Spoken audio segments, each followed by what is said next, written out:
Cone Mountain is a striking peak located in Banff National Park, rising dramatically between the Bryant Creek and Turbulent Creek valleys. Every time a hiker crosses the bridge over the lovely and wild Spray River en route to other adventures, their eyes are drawn to the striking figure of Cone Mountain rising in the distance. In mid-July 2021, in smoky conditions, Weetza and Phil agreed to join me on an adventure that saw us ascend 4 peaks in 26 hours from the Spray Lakes parking lot. We started with a fun bike ride to the Turbulent Creek outlet before hiking and bushwhacking up valley and ascending a sneaky northwest drainage to the summit of Cone Mountain. After descending back to the creek, we ascended towards Mount Turbulent via a remote southeast valley. After descending Turbulent, we completed a scenic high-level traverse over the unofficial Fortunate Peak before finally finishing up our trip over Mount Fortune and returning on our two-wheeled steeds to the parking lot. Yes, it was a very aggressive trip. In what's becoming a very common theme for us over the past few years, we left the Mount Shark parking lot on our bikes.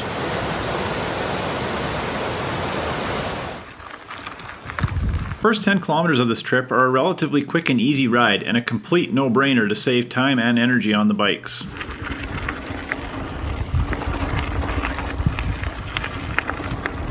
At 1.5 hours total ride time for the 20 kilometers round trips on the bikes, it was the other half of this adventure, the foot part, that took much more effort than expected.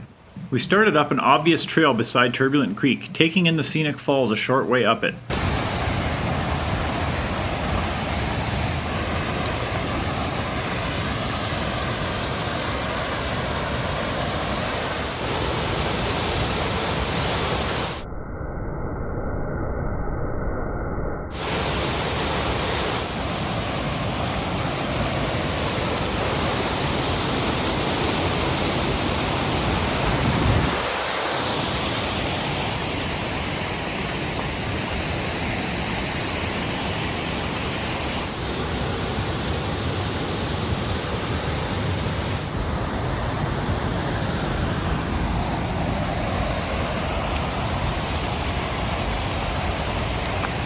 We were in high spirits as we continued up past the falls, following a trail that slowly became less and less well defined.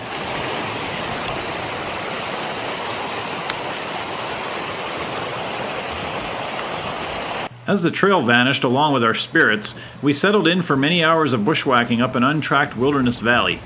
The limited beta we had on the Turbulent Creek Valley wasn't clear on the issue, but let me be perfectly blunt here. There is no obvious trail up it.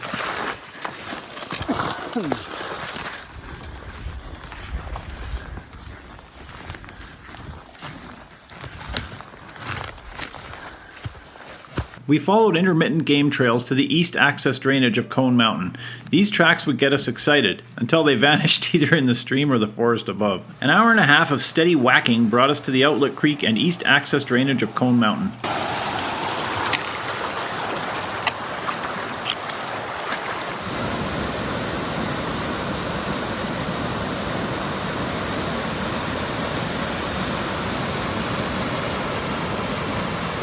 We were fully expecting a horrid bushwhack up this east drainage, and we got exactly what we were expecting.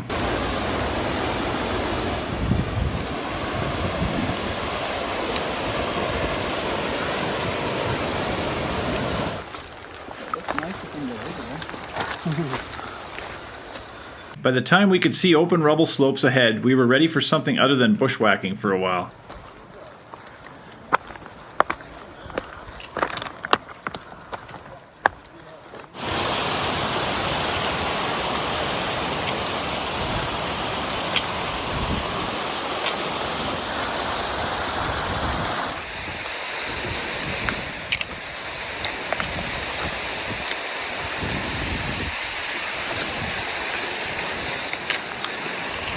As the east rubble drainage curved up towards the northwest gully, we found ourselves on much more solid, fun, rocky slabs that are a highlight of this scramble.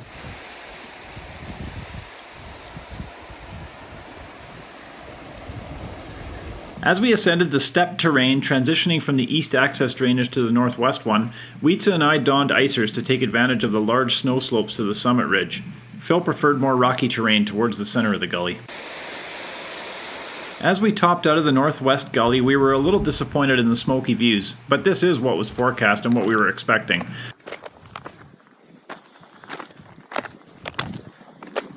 In a highlight moment of the trip, we enjoyed a wonderful walk in the sky on an easy but narrowing scree sidewalk to the small summit cairn.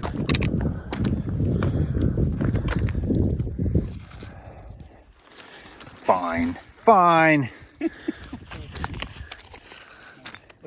After digging around, we found Rick Collier's 1989 summit register with no other signatures. I wandered over to a slightly lower summit to the southeast to take in the views from there. Views on a clear day would include Turner, Bing, Eon Eye, Assiniboine, Marvel, Mercer, Allenby, Beersheba, Turbulent, Fortunate, Old Goat, and many other peaks.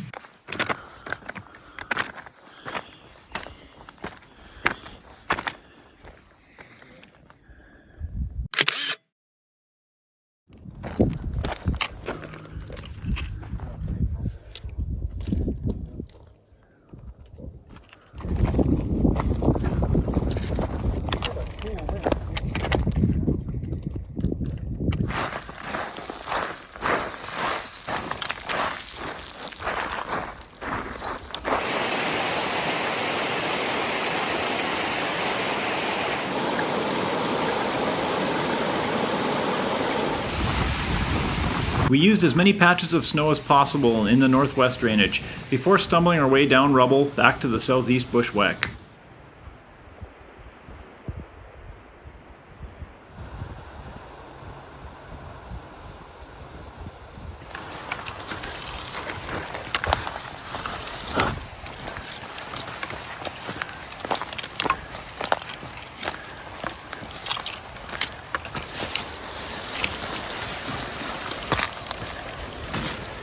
I got to a point of active line, I saw that I wasn't actually...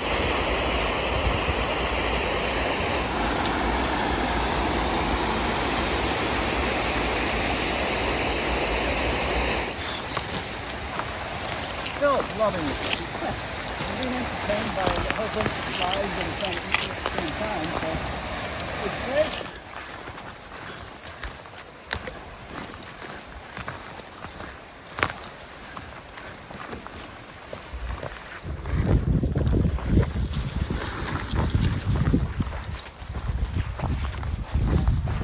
After finally stumbling back to Turbulent Creek, it was time to challenge another bushwhack and another peak.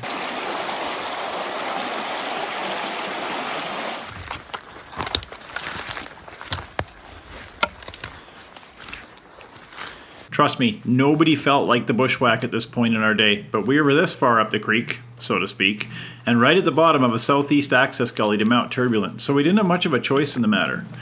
Ah, the burdens of being a peak bagger.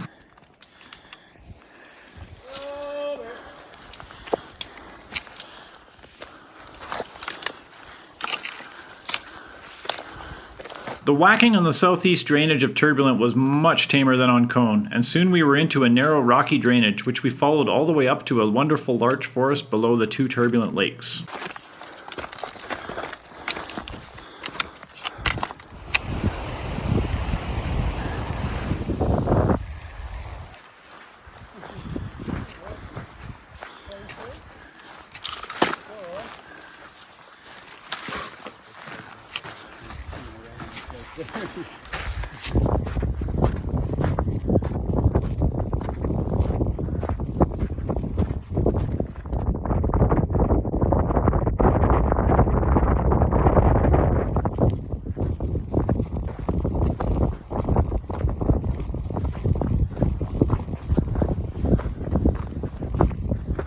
The sight of Mount Turbulent rising over the lower and most scenic lake made the work to get all the way in here worth it.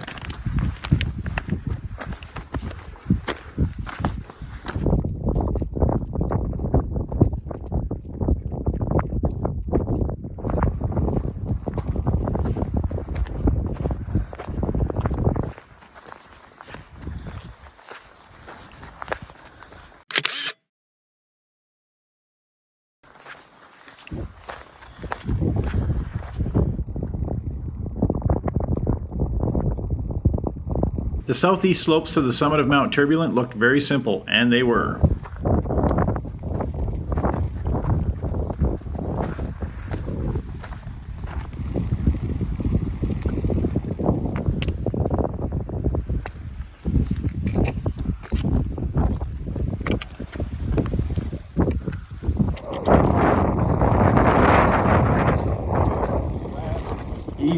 The smoke was clearing as we gained a high call just under the summit, and as we finally wandered onto the second summit of our day, the views were stunning in every direction.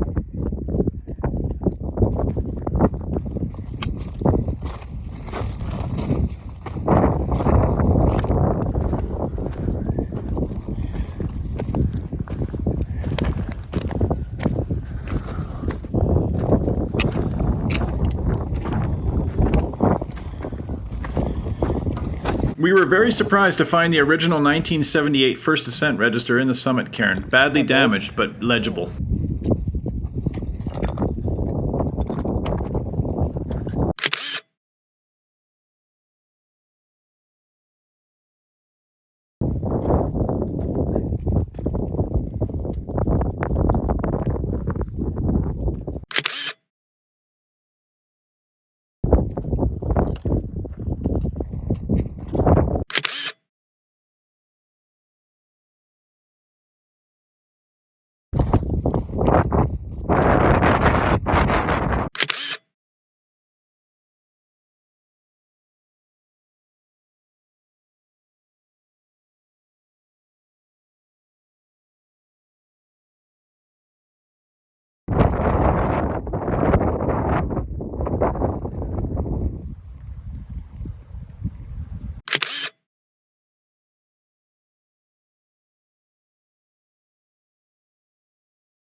Once again, we used snow patches wherever possible to exit quickly back down to the turbulent lakes.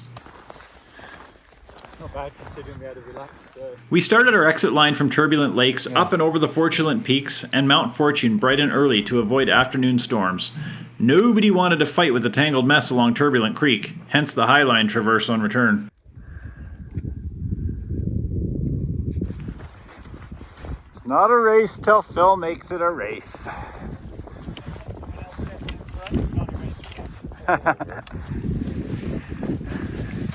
There, we just went into a infinite time loop on the video. We took in amazing views as we traversed over the high point and down towards the diminutive Mount Fortune, which I never thought I'd repeat after a horrid winter ascent in 2013.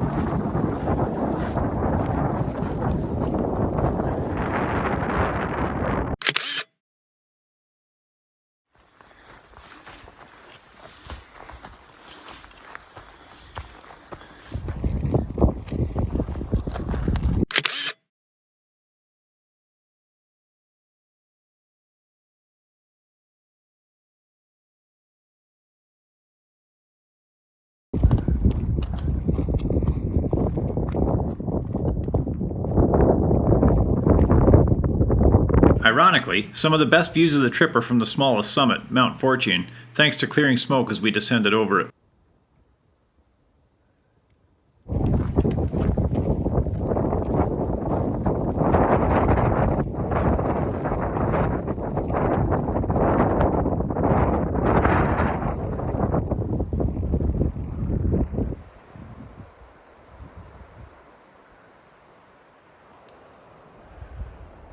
A manky descent of Mount Fortune's southwest slopes to Turbulent Creek and the scenic falls was followed up with a fast bike ride back to the parking lot to conclude an amazing trip in the Rockies.